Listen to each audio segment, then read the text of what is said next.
Welcome to Finding Yourself with Kristopher Dahir, proudly sponsored by Lighthouse Coffee in Sparks, Nevada. Now let's join Kristopher for today's message.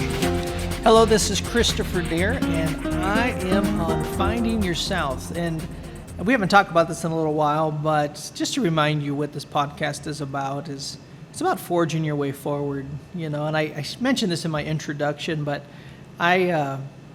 when I was young, I remember sitting there looking at options in my life, feeling like I needed to do what everybody else told me to do.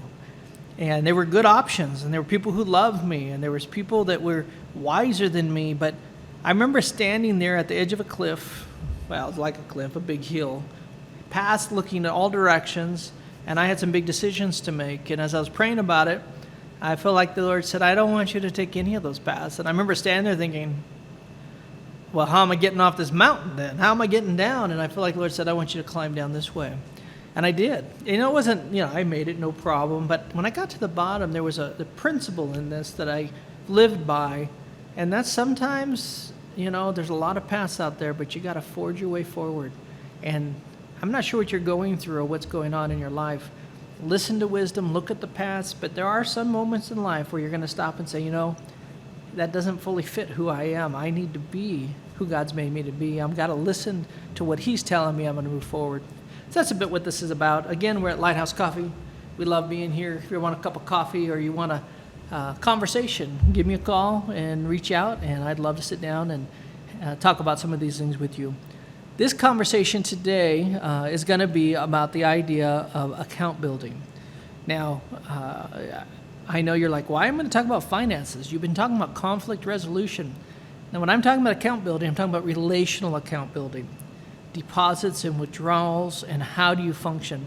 Now, I know some people aren't even good with their money, so I definitely know some people aren't good with the relational piece of that account as well. So a few things you need to do before we can get into this conversation is understand the difference between a deposit and a withdrawal. A deposit is when you take money and you put it into the account. 20, 25, 30. So like today, literally at my house, when we got home from something, I made my wife coffee. Literally.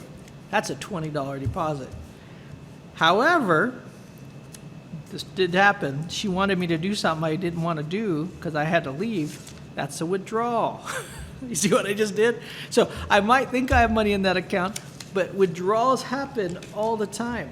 And not just in marriage, but in workplaces, in friendships, you're going to have withdrawals. And as crazy, sad as it is, there's always more withdrawals than deposits if you're not careful.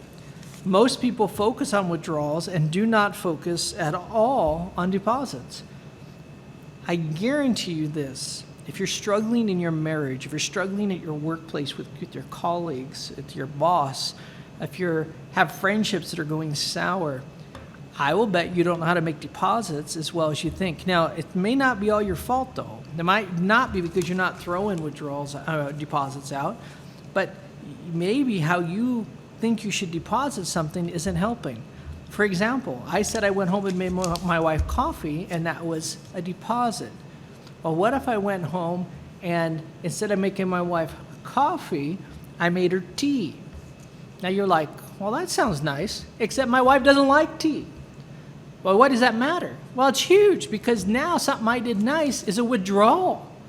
Now, that means when I make deposits, I need to make sure I understand who they are. What do they like? What don't they like? Because if not, the very things I'm doing could be withdrawing from that. Now, to begin, before we start making deposits and withdrawals out of each other's account, you got to know how much you have in the account. Now, some employers really believe because they pay somebody, that's enough. I paid you, do the job, and that's my deposit. Well, I'm here to tell you, no matter how much you pay somebody, at some point in their career with you, they're going to say, this is not worth the pay. Now, you might say, no way. If I paid them $500,000 a year, I promise you, at some point, they're going to say, I'm worth more than this. And the reason why is that we get used to what we get paid. However, if you come in, pay them correctly, and then turn around and encourage them. Make sure they're challenged in a good way. Value them. Find ways to make deposits in their account. Buy them a cup of coffee every once in a while. Ask them about their family. Things that actually matter to them, you're going to find that, yes, there's a base in that account that, yeah, you pay me, so you get so much in there. However, when you make extra deposits, all of a sudden, I'll travel the world with you. I'll work so hard for you that you wouldn't even be like, man, this is my best worker. Well, the reason why is that you're a good leader, and you're a good friend, and you're a good all these things, and you're making deposits on top of just a paycheck. So, with that said, know what kind of account you do have and understand this. Now, I'll give an example out of my marriage. I remember when I first got married, we had all the right things we were doing for years. Then we had kids, and all of a sudden some things shifted. But I kept doing all the right things, taking my wife on dates. In my life, I've been married 32 years, coming up in June. I've never put my wife down. I just don't do that. We don't cuss at each other. Those things, I mean, there's a lot of biblical principles in marriage, which would be a whole nother conversation. However, I found being consistent over the years, all of a sudden, I didn't realize it, but some of the things that were making deposits in my wife's life at first no longer did. And you say, well, how could that be? What's wrong with my wife? What's wrong with you? Well, the bottom line is we both change. Life changes. Seasons come and go. Who we are and what we like and don't like. It's kind of like your taste buds. It's like eating food. I just last night sat down and truly, I have this big bag of kale, and I'm making different kinds of kale ingredients that put in my food.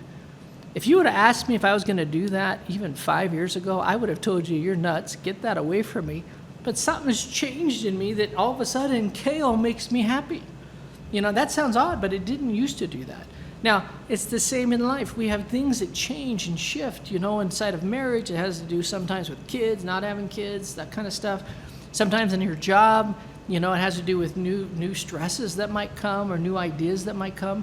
And it's difficult. So you kind of got to figure out and pay attention to what is happening, how is it going, and what is happening in that relationship. So again, you got to stop and decide, what is a deposit? Now you got to, and I challenge you to sit and write this stuff out. First of all, what's a deposit for you? Does your work even know what that is? Part of the reason we do these personality tests and we put them up by our desk, it's not so people walk around and say, oh, don't give her that job because she's going to be like this. That's not what it's about. It's about showing people how to make deposits and withdrawals. It's coming up and saying, hey, you know what? I see that you're having a hard day today. Can I just give you an encouraging word? Maybe somebody else, encouraging word doesn't mean anything. So anyway, those things kind of help with that. And so what is a deposit and what's a withdrawal? Those are things that are important. If you're a boss, your employees should know that because they might think they're doing a great job because they show up and work on time. Well, for you, that's great. But maybe you value and honor the person out there working their butt off to get something done, and they might be at their desk or not, but the person sitting here saying, I come every day to work. Why are you not liking the work I do? Well, maybe you expect them to be out there, or vice versa. Maybe someone's out in the field working it hard, building relationships with clients, and you're like, well, I never see you. Why aren't you at your desk? You need to actually lay out expectations so the deposits are real and the withdrawals are real. This is something very crucial that we could talk about this all night long. But here's the bottom line. If you don't make enough deposits in the account and you got to write a check, all of a sudden what happens is you bounce a check. This happens in people's life all the time. I do a lot of marriage counseling, and when I sit down with them, my first thing I'm evaluating is how much is in the account. Why are these things bouncing? Because I guarantee if I went home right now and I went home and I said it wrong, didn't do something my wife didn't like, all that stuff, I have enough money in that account that will cover my mistake. But if I didn't have that in the account and I went home and I said it wrong, all of a sudden we could have a huge blow-up fight because I have no money in that account. So make your deposits correctly, watch the withdrawals, and I'll tell you this too, the language we use is huge withdrawals. If I come into a room and I put people down, if I come in and I say cuss words at people and I call them names, Every one of those are a withdrawal. What a waste of time. You are wasting such precious, valuable relational commodities. And I see this in relationships all the time. Don't put people down. Build them up. Take the time to do that. There's so much we can talk about, but our time is done here, and we'll talk more about this in the future. Many blessings. We have a whole list of conflict things to talk about in the last 12, 13 episodes. Please go back and listen to them.